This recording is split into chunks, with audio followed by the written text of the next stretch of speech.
Hello, students. How are you? I think you all are fine and you all are doing good. So, our today's topic is of class 8 geography, chapter number 1 resources. अब पहले हम इस chapter के main points जो हैं वो पढ़ लेते हैं, क्या हम इसमें पढ़ने वाले हैं। तो हम जो है इसके अंदर रिसोर्सेज की definition, deciding factors, major type, natural resources, human made resources, classification based on various criteria and many other things. तो वेट ज़्यादा देर ना करते हुए हम स्टार्ट करते हैं हमारा first topic resources. Natural resources, the lake, the trees in this picture are the example of natural resources because they support animal and plant life. देखो, जितने भी हम जो रिसोर्सेज देखते हैं ना डेली लाइफ में, ठीक है, जो किसी भी मतलब किसी भी प्लांट या एनिमल लाइफ सपोर्ट करता हो, उसे हम जो है नेचुरल रिसोर्सेज कहते हैं। इन्हें कभी भी रिप्लेस नहीं किया जा सकता, ठीक है, एक बार ये यूज हो जाने के बाद। Conservation is the protection and wise use of natural resources so that they can support life on earth far into the future, ठीक है।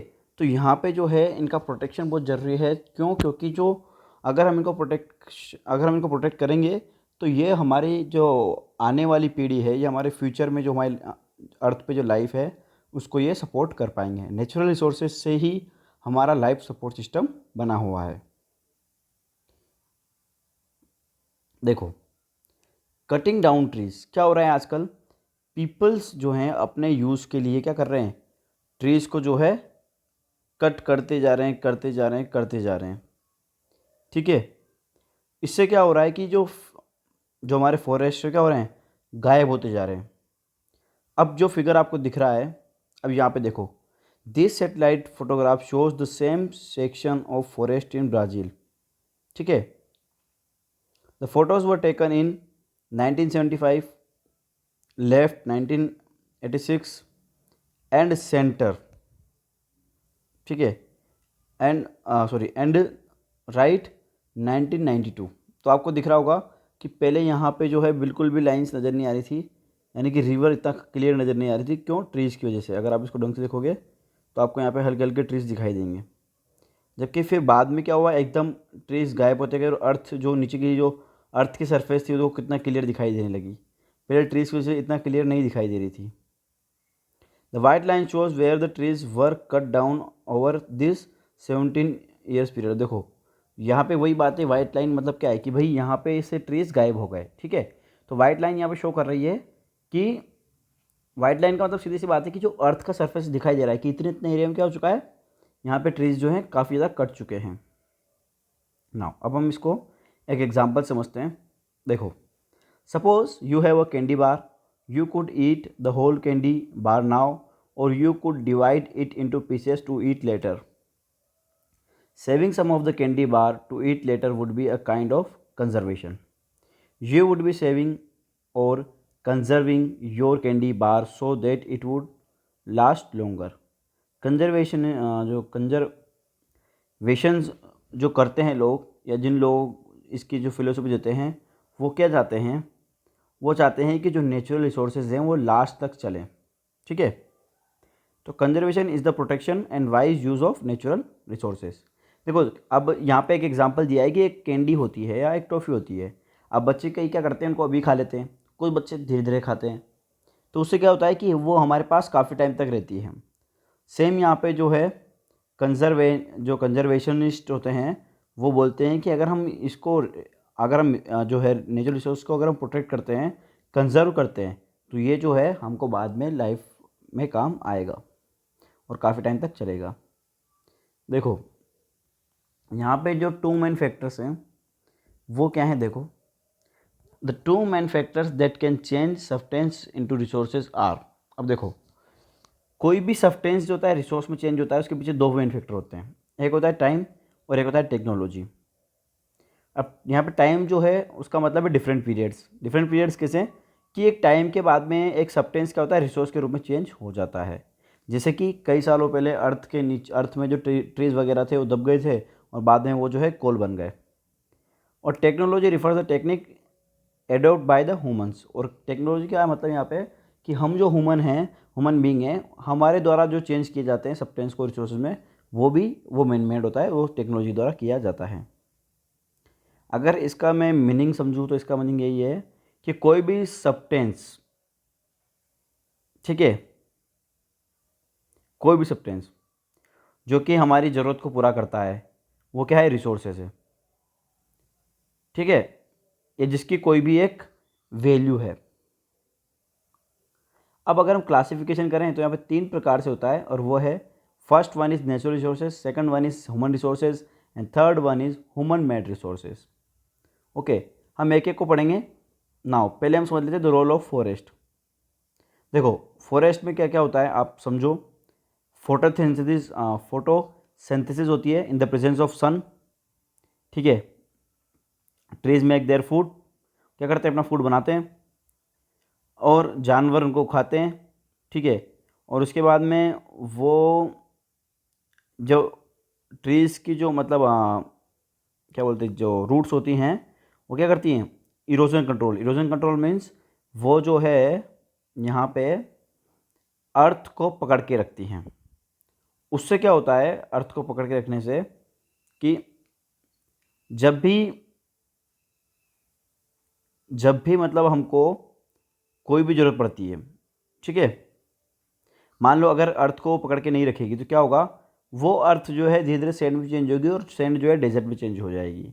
डेजर्ट का मेन रीज़न क्या होता है, डेजर्ट होने का मेन रीज़न यही होता है कि वहाँ पे ट्रीज़ कम होते हैं, और ट्रीज़ कम होते हैं तो जो सोइल होती है उसको ट्रीज़ पकड़ नहीं पाते हैं। नाउ वाटर स्टोरेज, यस, पेड़ पौधे होंगे तो वाटर स्टोरेज भी होगी। और लास्ट में इंटरसेप्शन एंड रीडिस्ट्रीब्यूशन ऑफ परसिपिएशन, मतलब वही है कि ऑक्सीजन हमको देती है, कार्बन डाइऑक्साइड ट्रीज लेते हैं, तो ये एक पूरा सिस्टम है। अब देखो हमारे द्वारा पोल्यूटेड रिवर्स की जा रही हैं। अब हम जो रिवर को पोल्यूटेड कर रहे हैं उससे क्या हो रहा है बताओ मुझे आप। उससे क्या हो रहा है, हम लोग ना सिर्फ एनवायरनमेंट को नुकसान पहुंचा रहे हैं बल्कि जो पानी में जानवर रहते हैं जैसे कि यहाँ फिश है, ठीक है, इन सब का भी क्या हो रहा है हमारी वजह से इन सब का भी नुकसान हो रहा है। जैसे कि ऑयल स्पिल क्लीन अप है, ठीक है, रिसाइकलिंग एल्यूमिनियम कैंस। यहाँ पे कुछ फिगर देख रहे हैं आप, कोई जानवरों का, ये सब नेचुरल रिसोर्सेज इनका आप देखो। अब हम समझते हैं नेचुरल रिसोर्सेज होता क्या है। Resources are drawn from nature, क्या होते हैं, ऐसे रिसोर्सेज जिनको जो है नेचर से लिया जाता है, जैसे कि air, water, soil and minerals. They are both renewable and non renewable. अब देखो रिन्यूएबल और नॉन रिन्यूएबल क्या होता है वो इसमें हम आगे पढ़ेंगे, मैं भी समझाता हूँ। रिन्यूएबल मतलब एक तो होता है जो लिमिटेड होते हैं, और नॉन रिन्यूएबल देखो, रिन्यूएबल मतलब तो क्या हो गया, सनलाइट हो गई, एयर हो गई, ये कभी भी ख़त्म नहीं होती है। लेकिन नॉन रिन्यूएबल क्या होते हैं, जो कभी ख़त्म हो, मतलब एक टाइम के साथ में वो ख़त्म हो जाते हैं। They are abiotic and non abiotic. अब हम आगे पढ़ेंगे अबायोटिक एंड नॉन अबायोटिक क्या होता है, ठीक है।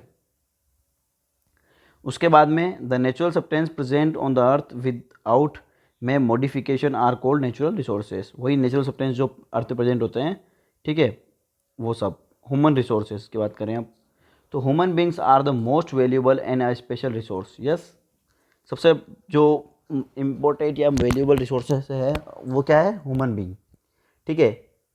Education, health, skill are the important factor making the people to became a valuable resources. Therefore, we have Human Resource Development Ministry to improve the quality of the people's skill. Resource development is based on human effort. ठीक है। अब human made resources क्या है देखो, human made resources are the resources which are getting value by the effort put forth by the human beings. The natural substances are changed from their original form into a developed form be means of humans skill and technology adopted, ठीक है। तो यहाँ पे जो है human made resources क्या है, जो हमारी टेक्नोलॉजी से बनाया जाता है या ह्यूमंस के द्वारा बनाया जाता है, ठीक है। एग्जाम्पल है बिल्डिंग्स, रोड्स, मशीनरी, व्हीकल्स, ये सब क्या इसके एग्जाम्पल है। Now classification based on various criterias, जैसे कि लेवल ऑफ डेवलपमेंट। अब लेवल ऑफ डेवलपमेंट में बात करें तो ओरिजिन, इसमें आता है लोन। अब ओरिजिन में अगर बात करें तो ओरिजिन के आधार पर होता है living and non living. Stock के आधार पर amount of resources available for use. Distribution, तो इसमें आएगा कि किस मतलब कैसे वो कहाँ पे, मतलब एक तो बहुत ज़्यादा मात्रा में अवेलेबल है या लोकलाइज्ड अवेलेबल है, ठीक है। डेवलपमेंट एंड यूज़, अब डेवलपमेंट एंड यूज़ में हम क्या समझ सकते हैं कि एक्चुअल रिसोर्सेज, जैसे कि quantity is known and used in the present, example black soil इन डेक्कन। यहाँ पे क्वांटिटी जो है बहुत इंपॉर्टेंट है, ठीक है। अब जैसे कि अब ब्लैक सोइल है कहाँ पे, डेक्कन पे, वो बहुत ज़्यादा है, ठीक है। अब पोटेंशियल रिसोर्सेज एंटायर, अब उस जो रिसोर्स में मिल रहा है उसका पोटेंशियल कितना है, ठीक है। अगर क्वांटिटी में not be known they are used in future then for present, example the uranium deposit found in Ladakh. अब देखो कई बार पोटेंशियल होता है, जैसे कि अब जो यूरेनियम वो कितना इंपॉर्टेंट है आप सभी जानते हो, और ये क्या मिलता है लद्दाख में, तो कई बार तो क्वांटिटी भी इंपॉर्टेंट नहीं करती है, ठीक है। अब हम समझ लेते हैं अबायोटिक एंड बायोटिक क्या होता है। तो अबायोटिक क्या होता है, non living resources like soil and minerals, ठीक है। And biotic living resources such as plant and animals. समझ में आई बात। जो प्लांट्स एंड एनिमल्स की बात करें तो बायोटिक है, एंड जो नॉन लिविंग सॉइल से जैसे कि एंड मिनरल्स है वो अबायोटिक है, लेकिन सब किससे होनी चाहिए, नेचर से जुड़े होने चाहिए, ठीक है। नाउ एग्जॉस्टिबिलिटी यानी कि रिन्यूएबल और नॉन रिन्यूएबल क्या है देखो। तो the resources are able to get back again, example water soil, yes. And non renewable not able to get back, example minerals like coal and copper etc, yes. Now distribution of resources, ठीक है। तो ubiquitous जो है, ठीक है, उसमें found everywhere, example air we breathe. अब देखो ऐसी चीज़ें जो हर जगह मिलती हैं, ठीक है, जैसे कि एयर। दूसरा होता है लोकलाइज्ड यानी कि found only in certain place, जैसे कि copper deposit in certain areas. Copper क्या होता है, हर जगह नहीं मिलता है, कहीं कहीं मिलता है। अब देखो इसके पीछे जो फैक्टर्स हैं वो क्या हैं, कि ये जो है कई जगह पे तो कॉपर मिलता है, कोई जगह क्या मिलता है, कोई जगह स्टोन मिलता है, कोई जगह, तो ये सब अलग अलग प्लेसेस पर अलग अलग जो रिसोर्सेज मिलते हैं, इनके वजह फैक्टर क्या है, तो इसके जो फैक्टर है physical factors like terrain, climate and altitude. The distribution of resources are unequal when this factors differ, ठीक है। नाउ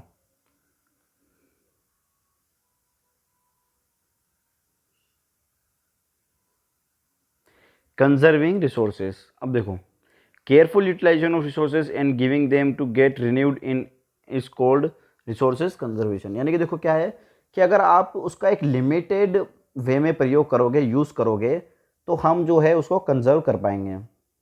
और ये जो है आज की मतलब आज की प्रेजेंट की नीड है, ताकि हम इसको फ्यूचर पर्पज़ में या फ्यूचर में यूज़ कर सके। वरना हम कोल ज़्यादा यूज़ कर लेंगे ना अगर आज, तो क्या होगा, फ्यूचर में बच्चों को कोयला देखने के लिए भी नहीं मिलेगा। There are many ways to conserve the source. There are one, reducing consumption, second recycling and reusing things, ठीक है।